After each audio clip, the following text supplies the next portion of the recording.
What up, Fight World? It's your boy Ego, and I'm back with some more boxing.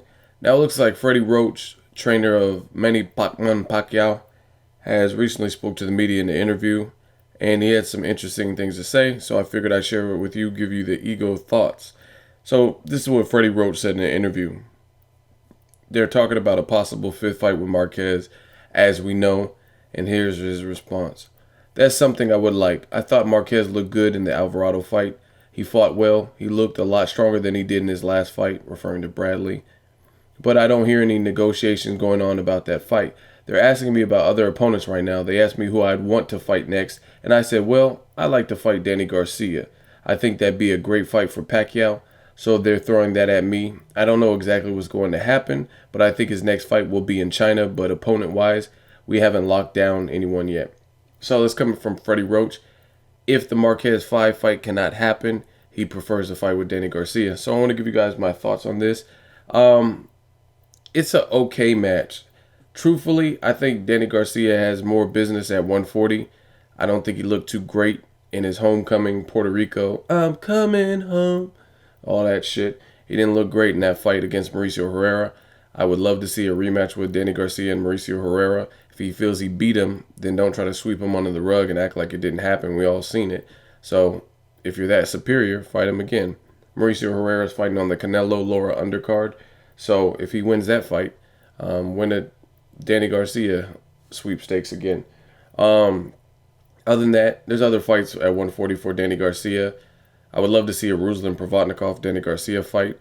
Kareem Mayfield, that fight still interests me. Thomas Delorme, or a Lamont Peterson fight for unification, or even a Lucas Matisse rematch, or a John Molina Jr. I mean, both those dudes showed tremendous heart in their last fight. Danny Garcia, I'm not too keen on him moving up to welterweight, especially after the Mauricio Herrera performance. I think he's going to have problems with most of the top level welterweights until he kind of goes back to the drawing board, fine-tunes some things in his camp, and moves up when he's ready to move up. I don't think he needs to move up and immediately face an iconic boxer like Manny Pacquiao. I just don't see that being good. And if you watch, some of you guys are going to be like, oh, you're just hating on Danny Garcia, Ego. Fuck you. Go check my track record. I've been a supporter of Danny Garcia. In fact, I was supporting Danny Garcia, and y'all are calling me crazy when he was scheduled to fight Zab Judah. Y'all were saying, oh, you're stupid for picking Danny Garcia. He's a bum. He ain't fought nobody. And I knew stylistically that's a bad matchup because Danny Garcia throws wide, looping kind of punches. He's much slower than Zab Judah. And I told you, time and time again, if someone shows me that they're like Zab Judah and they're mentally frail and they're fragile and they don't always hold it together versus someone who shows me they fight like a champion, they show me heart, they battle adversity, etc., then most likely you can have all the skills in the world, but if you have that Zab Judah, Victor Ortiz type mentality, I'm probably betting against you, especially when your opponent has some skill and also shows the grit of a true champion. So that fight, I want some money off the Zab Judah fight for picking Danny Garcia. The Lucas Matisse Danny Garcia fight, another fight. Some of you guys said I was crazy for picking Danny Garcia, and you said Lucas Matisse was going to knock his head off, and that didn't happen. So I won money on that fight again. So I like Danny Garcia. He's a good fighter. It's just I'm not really too thrilled with him fighting Pacquiao. Now, Danny Garcia and Pacquiao, I mean, Danny Garcia said to TMZ a couple months ago that he feels he can knock Pacquiao out. So I would love to see that over any of the top-ranked recycled fights. I will tell you that, just because those fights can be made at any time. That's not an issue. I like what it signifies if Oscar and Bob Arum can get together and put together one of these fights. Now, there's other fights that I would love to see more than Pacquiao, Danny Garcia, if you're going to do the interchanging of the companies, like Sean Porter and Manny Pacquiao. I think that's a fight that makes more sense. They both have belts at welterweight. They both fought at welterweight. Keith Thurman versus Pacquiao, another fight I think makes sense. Keith Thurman, nobody really wants to fight him. We know Pacquiao's a warrior. That could be an all-out war. Test Thurman's chin. See how much Pacquiao has left in terms of dealing with someone who also can crack and punch hard.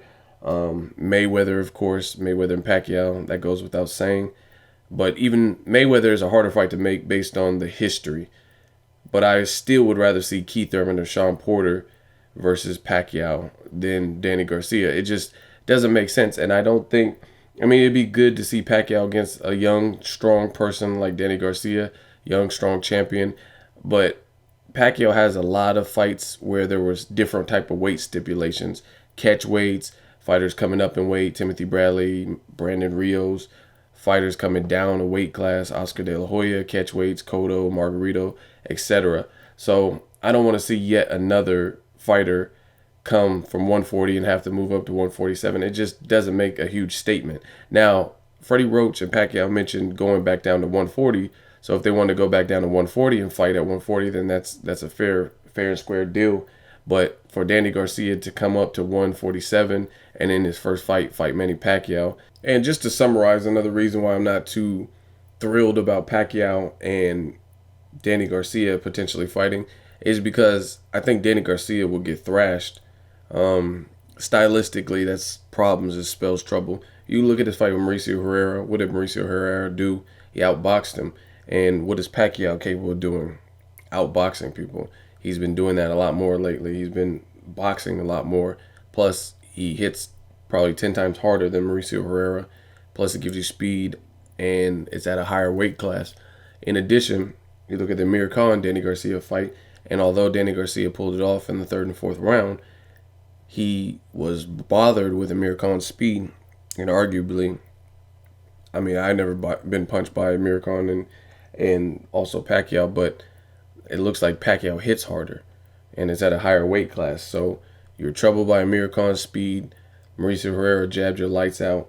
I just don't see it as being super competitive. Now, Danny Garcia can prove me wrong. I've sided with him on other fights, but against Pacquiao, I would definitely lean towards Pacquiao, even at this point of his career. Again, I'll watch it just because it's a fresh, non-recycled match, but I think there's other matches. But I'll take what I can get. If Golden Boy and Top Rank feel that's the fight that needs to be made, I would much rather see it than a Marquez 5 or whatever else. So let me know what you guys think. Make sure you hit the like button. As always, hate, comment, or subscribe. Till next video is Ego signing off.